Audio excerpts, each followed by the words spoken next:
इस वीडियो के अंदर हम समझेंगे combine when for cause in effect. अब तक क्या हो रहा था, लॉन्ग एंड शॉर्ट एक्शन आ रहा था, हम कंबाइन कर रहे थे व्हेन एंड व्हाइल। अब यहाँ पर आएगा कॉज इन इफेक्ट। हमने पिछले वीडियोस के अंदर भी जब हम कोरिलेटिव कंजंक्शंस कर रहे थे कॉज इन इफेक्ट को समझा था। अब यहाँ पे भी समझते हैं। I made a book for them, they achieved more marks. एक शुरुआत में काम होता है और उसका एक रिजल्ट निकलता है। तो जो शुरुआत में जो काम होता है उसको हम कहते हैं कॉज, और जो उसका रिजल्ट निकलता है उसको हम कहते हैं इफेक्ट। यहाँ पे I made a book for them, ये काम हुआ तो उसका रिजल्ट ये निकला कि दे अचीव मोर मार्क्स। तो आपको करना क्या है, व्हेन कॉज वाले हिस्से के साथ लगाना है और रिजल्ट जो इफेक्ट है उसको वैसे ही रखना है। जैसे when I made a book for them they achieved more marks, flip it, यानी हम क्लॉजेस को फ्लिप कर सकते हैं। They achieve more marks when I made a book for them. ये जो डिपेंडेंट क्लॉज है इसको हम बाद में भी लिख सकते हैं। और जब हम डिपेंडेंट क्लॉज को सेकंड पार्ट के तौर पे लिख रहे हैं तो आपको यहां से कॉमा रिमूव करना होगा। ओके,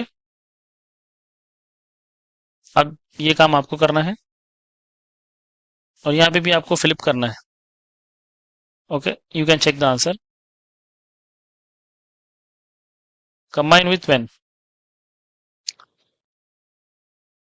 क्या है, 24th वन वाला हमारा सेंटेंस है।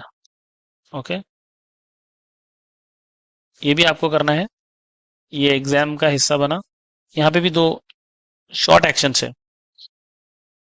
I gifted these to the king and told him of their advantage, he was very happy and thankful. एक कॉज है, एक इफेक्ट है। कॉज क्या है, I gifted these to the king and told him of their advantage. ये cause बना जब मैं उस किंग को उसके फायदे बताया तो ही was very happy and thankful, उसका एक रिजल्ट हुआ। यहाँ पे एक काम करना है आपको और एक चीज ऑब्जर्व करना है।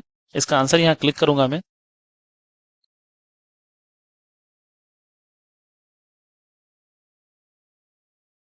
मैंने gifted these to the king, तो ये कॉज वाला हिस्सा आ रहा था, हम उसके साथ वेन लिखे हैं, कॉमा, और जब जो रिजल्ट निकला उसका he was very happy and thankful as it is रखे हैं। लेकिन जब आप he was very happy and thankful जब यहाँ लिख रहे हैं तो बेहतर ये है कि आप इसको ही को रिप्लेस कीजिए द किंग से, क्योंकि जब हम शुरुआत में जब बात करते हैं तो प्रोनाउन से बेहतर होता है नाउन। ओके, मैं भी यहाँ पे इसको रिमूव कर दूंगा। He was very happy and thankful. मैंने gifted these to the king के बजाय आप क्या लिखेंगे, मैंने गिफ्टेड दीज टू द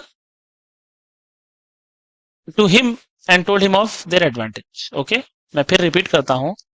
जब इस तरीके का सेंटेंस आएगा आपके सामने, I gifted these to the king and told him of their advantage, ये कॉज बना। जब मैं राजा को उसके फायदे बता रहा हूं या बताया तो उसका रिजल्ट क्या निकला, ही was very happy and thankful.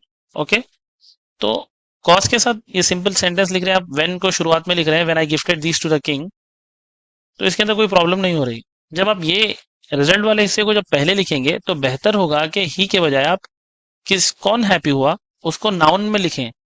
और जब उसको यहाँ जब द किंग लिख रहे हैं और जो सेकेंड टाइम रिपीट हो रहा है तो यहाँ किंग के बजाय हिम लिखेंगे हम।